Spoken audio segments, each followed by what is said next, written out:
Hey guys, Christian here. I have been anticipating this for quite some time, guys. Here it is. After God knows how many weeks, okay, 3 weeks to be more specific. After 3 whole weeks or so, here it is, guys. The death battle of Crash versus Spyro, dude. I'm so excited for this, dude. But at the same time, I'm very nervous at the same time. Because anybody who's known me for quite some time knows I'm a die-hard Spyro the Dragon lover. And as you guys can obviously tell, I'm rooting for my boy Spyro the Dragon. I hope Spyro wins. Before we go into the video right here, so 2 warnings I want to give you guys, tell you guys real quick. Number 1, for those of you guys who are new to my channel, I don't normally do reaction videos. I'm just doing these reaction videos right here in particular just because I'm a Spyro lover, and of course I'm rooting for my boy Spyro. And so I don't have any audio, or not audio, I don't have any setups where you can see like the video itself up in a corner like you normally see in some reaction videos. If you want to see the video itself, go to the link in the description down below. It'll be the first link down below. And if you want to check out the video itself, before you watch this video right here, please check out Screw Attack's Death Battle video first, then come back to this channel right here, check out the video right here. And second, guys, I made a self-promise to myself about this video right here. I made a self-promise that if Spyro the Dragon wins, if my boy Spyro the Dragon wins Death Battle, and you got this video right here to prove it, guys, if Spyro the Dragon wins Death Battle right here, I will get a tattoo on either my left arm or my left side of my rib, right before the year ends or right before next year ends. So you have this video to vouch for that, guys. If Spyro wins, I will get a tattoo of Spyro the Dragon. And as much as I want Spyro the Dragon to win, hopefully Screw Attack don't screw up the research this time. This time around. Like, as much as I want to see Spyro win, I don't want him to pull some BS where Crash doesn't have access to Aku without a legit explanation, but yeah, Spyro can, or something related as such, without a proper explanation. But yeah, the same way, of course, don't want to see anything happen to Spyro. So anyways, I talked too much, so let's get in the video right here. 3, 2, 1, let's go, boom!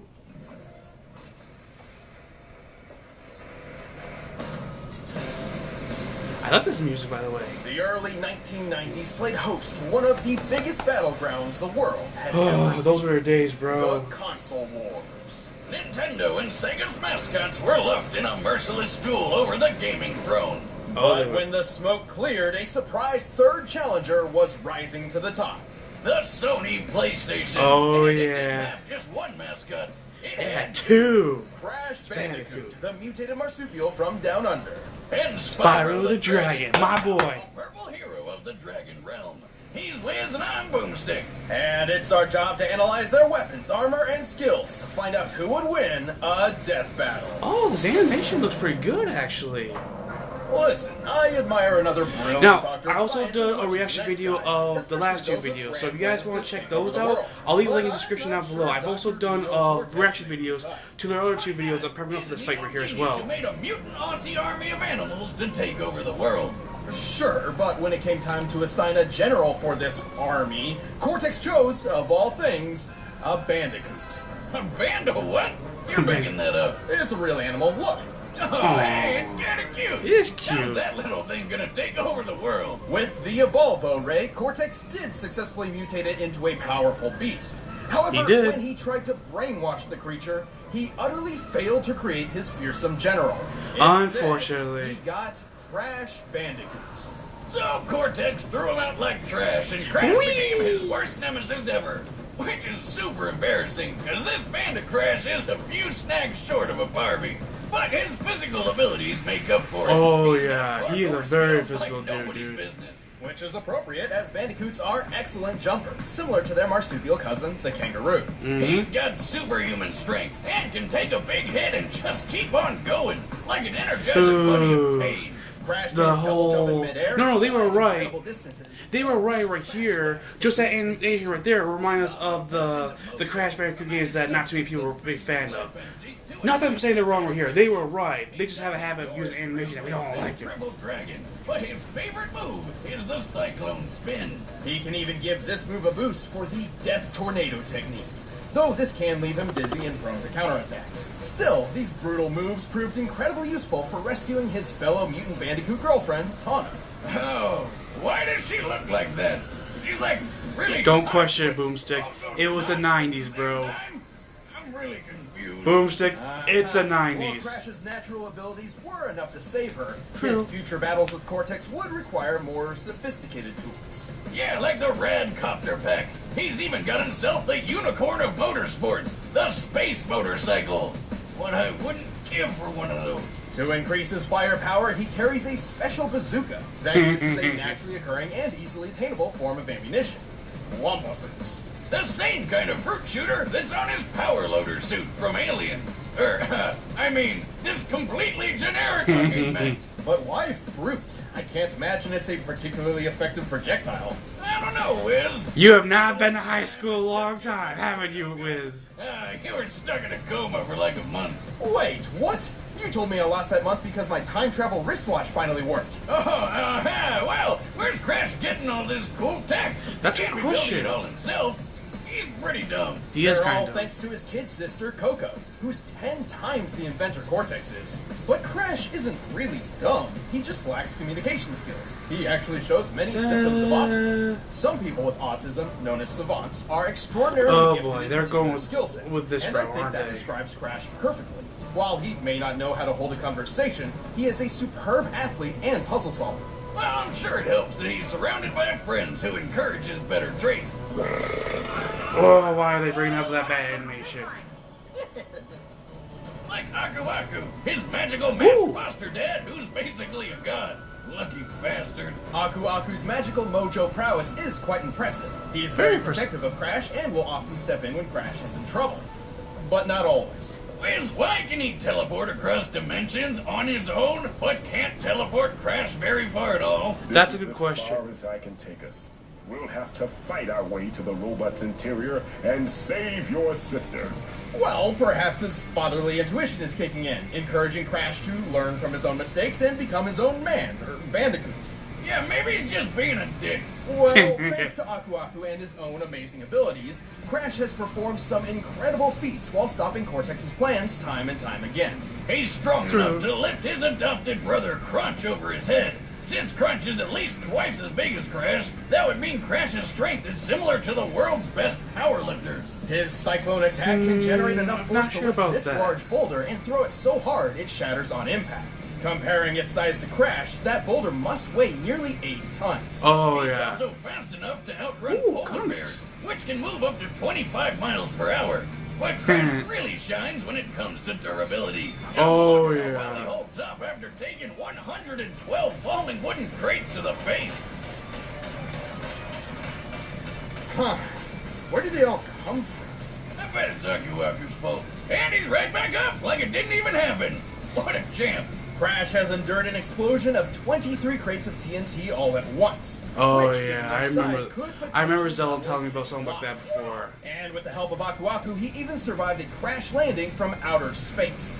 What the heck is up with his hair? This vessel was likely falling at 17,500 miles per hour, similar to the space shuttle's typical re-entry, which means the force of its collision would be equivalent to more than 2 million tons of TNT. Wait, but why didn't Aku Aku just teleport them to safety? I can't believe we're okay. Oh, are you kidding me, Aku? You know what you did, or didn't do. But what's the saying? Any crash you can walk away from, right? Plus, given how easy it is for Crash's enemies to lure him into traps, his absurd durability is crucial. Well, Crash isn't perfect, but with his amazing abilities and a little bit of mojo, he's saved the whole world many times over. And after years of this, he even finally learned how to speak. Now let's go home and eat pancakes! Pancakes!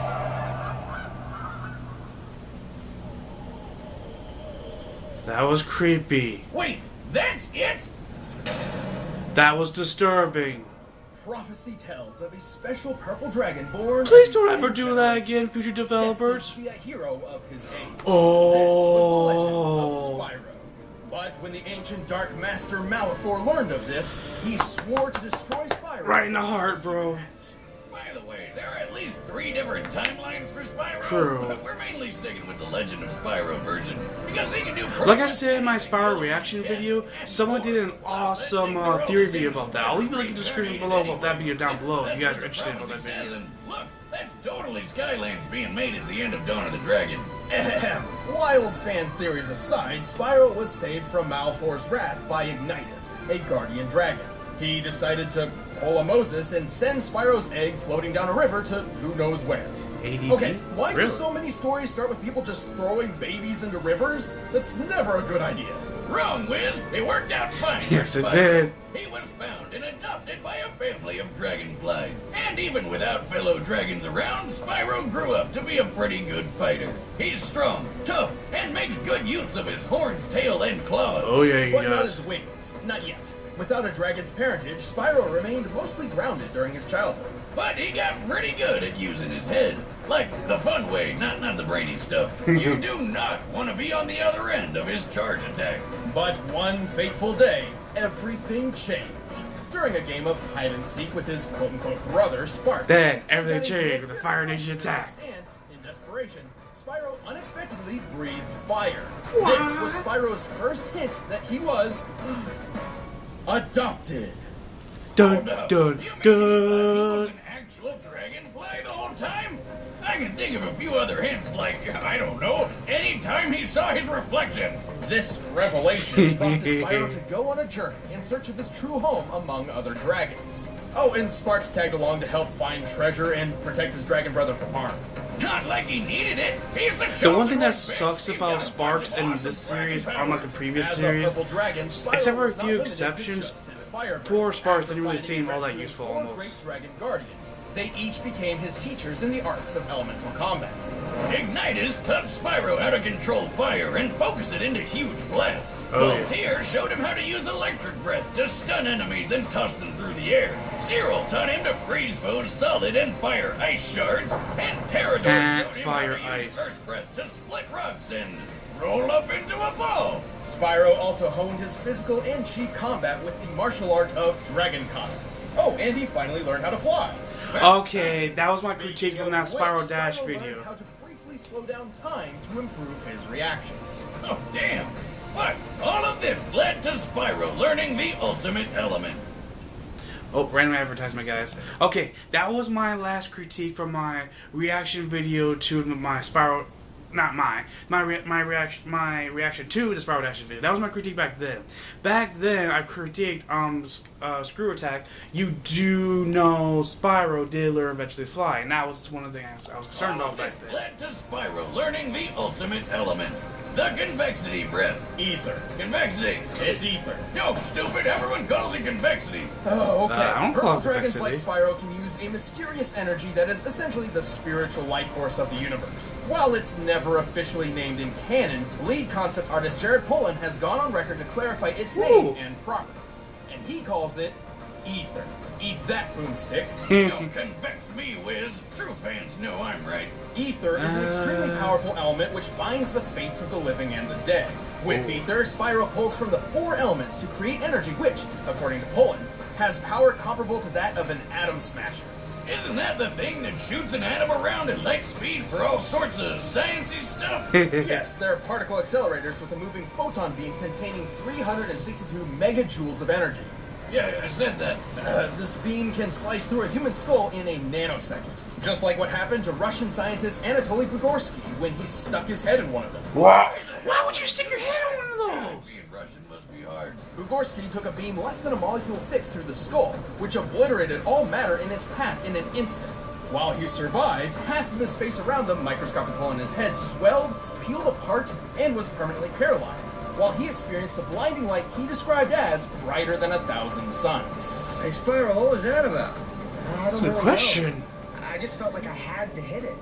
And when I did, the power of 1,000 suns surged through my body. Just imagine if that beam was the size of Spyro's super breath.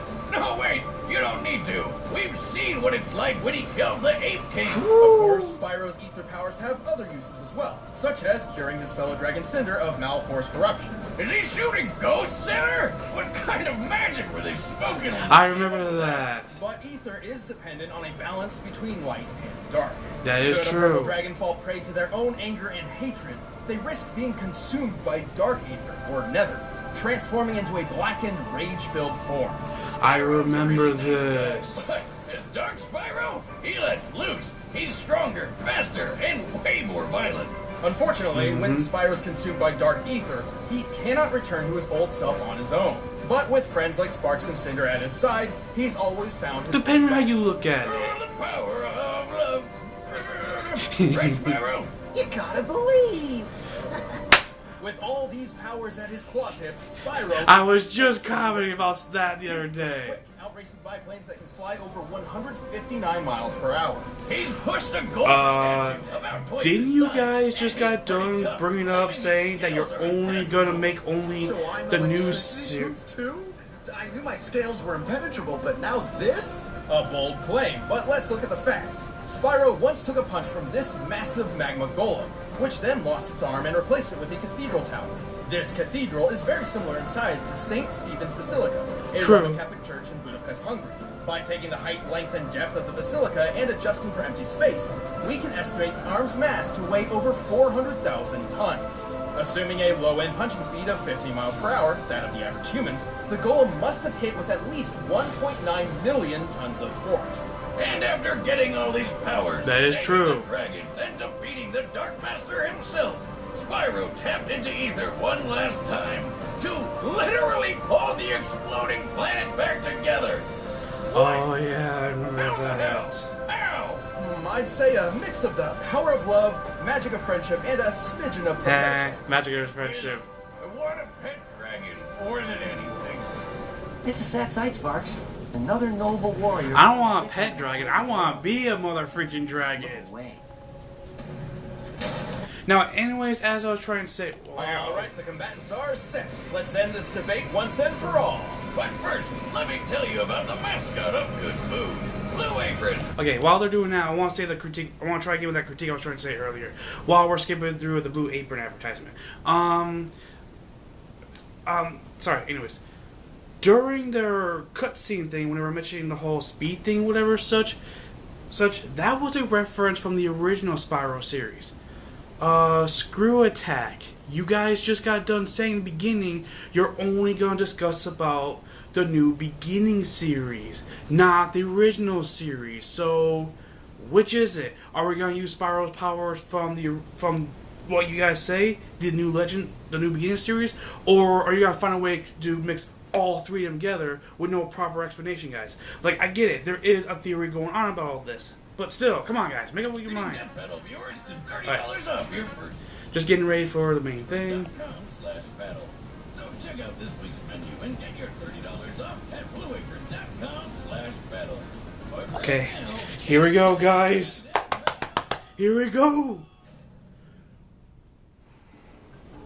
Crash Bandicoot on his boxes. Doing his thing.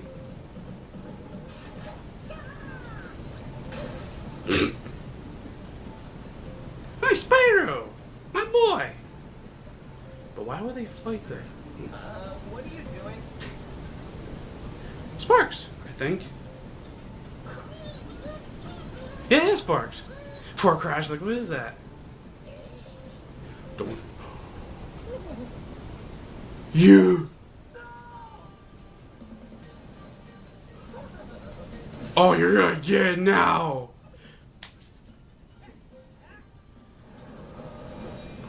Damn, the moves, bro. Oh no. Crash has got the upper hand now.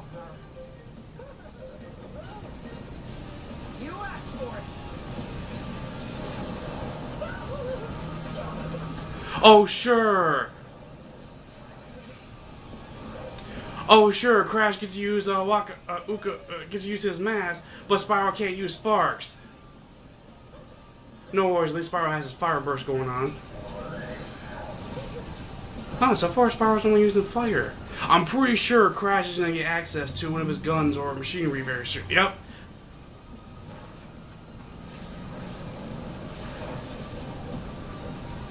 Damn, Crash, you got them moves, bro. Oh no. sec, was that a fruit? Even Spyro was like, wait, is that fruit? Is it just me, or is Spyro only using the fire breath? Okay, there we go. I was gonna say, I'm like, how come Spyro's only using the fire breath when he knows he has access to other breath abilities? Keep rolling, rolling, rolling, rolling, keep rolling.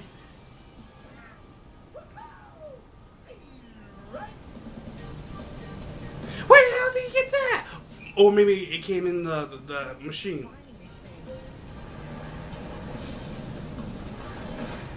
Oh, wow. Ooh. Uh-oh. The dark power's already, dude. Oh, no. Oh, yes, I should be saying. Uh-oh. Oh, no. What? Aku comes back? Okay, I was gonna say.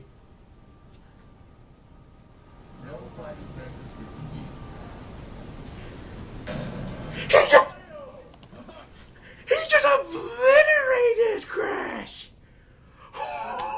Even with Aku. Okay. Even I, someone who wanted Spyro to win, is just mind blown out of this. Spyro had plenty of obvious advantages.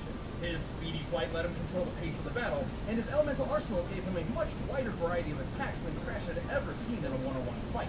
Even with his extraordinary puzzle-solving skills, Crash was... Well, one critique about that part, actually. Now, I'm not saying this is enough to make Crash be able to beat Spyro, but keep in mind, they are absolutely wrong about that.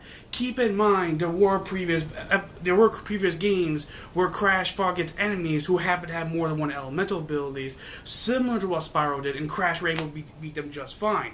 Granted, he needed Aku's help, but nonetheless, he still got the job done. Simply overwhelmed.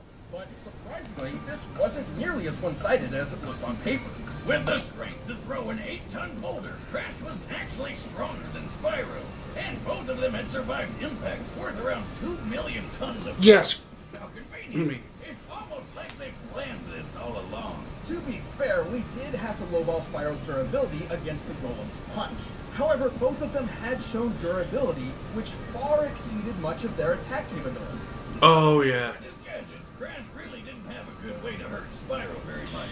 But the funny thing well, with or without sparks, Spyro has proven to be hurt more than once. Like, a simple punch or kick can hurt Spyro. Many attacks that can firmly hurt Crash either. They were both just too tough. Well, until Spyro used the Ether Breath, which could literally break matter apart at an atomic level. Not even Aku could save Crash from it being that intense. I guess Crash just couldn't spin this one. The winner is Spyro the Dragon. Hey guys, thanks for watching this episode of Death Battle. If you want to get some... Okay, at one hand, I am very, very, very happy that Spyro won, and I gotta give him credit where credit's due. They do make some good points right there. I'm glad they pointed out Crash is stronger than Spyro. That's a good point, and I'm glad that Crash has some advantages with Spyro here and there. But even a Spyro lover like me can admit to say that I feel like there were some things Screw Attack may have missed out a little bit. Like, first of all, the whole elemental thing they mentioned before, how Crash struggles, has never faced an enemy like that. Correction, before Crunch turned to a new leaf, he had the power of all four of the evil masses, and each evil mass had different elemental powers. And Crash, granted with Aku's help, he did defeat an elemental enemy before. So saying that Crash has no experience or no capabilities of defeating an elemental enemy kind of doesn't really make that much sense. At least in my perspective, at least. But the speed advantage, I can definitely see where they're coming from. And even Crash didn't have a speed advantage. even if Crash was the one who has speed advantages to Spyro, Spyro does have martial arts experience. Crash is a great fighter, don't get me wrong, but it is canon in the Legend in the movie beginning series that Spyro has been taught martial arts, and Crash has not been taught, as far as I know, has not been taught very good martial arts. So regardless if Crash is stronger and faster than Spyro, it would not be that much. It would still be a difficult fight for Crash because Spyro knows a little bit of martial arts, a little bit. But all in all, this was a good death battle. Well, not near perfect death battle though. On this episode, click that little box over there. First membership trial. Okay, let's check out next time real quick. Sora and Kid Icarus. Oh no, Pit. I'm sorry. I meant to say Pit. I think about Icarus for some reason. Oh, wow. First we got Spyro versus Crash. Now we're getting Sora versus Pit. Oh, oh, Zelvin, if you're watching this, my dude, you gotta prepare yourself right here, dude. Alright, guys, that was my reaction to Crash versus Spyro Death Battle. Oh no, I enjoyed it, and and I'm not just saying this just because I'm a Spyro lover and I want Spyro to live. Live. I enjoyed it regardless, but again, I feel like there were some things that Screw Attack missed out on that I felt like they were wrong about. I just don't know. They were spot on, if not almost spot on, with Spyro. But even I, someone who's not that much into Crash, can admit that there was some things they may have missed out with Crash, and I think Crash. I'm not saying Crash would beat Spyro, but I do think there were some things where Screw Attack missed out with Crash Bandicoot. I don't know.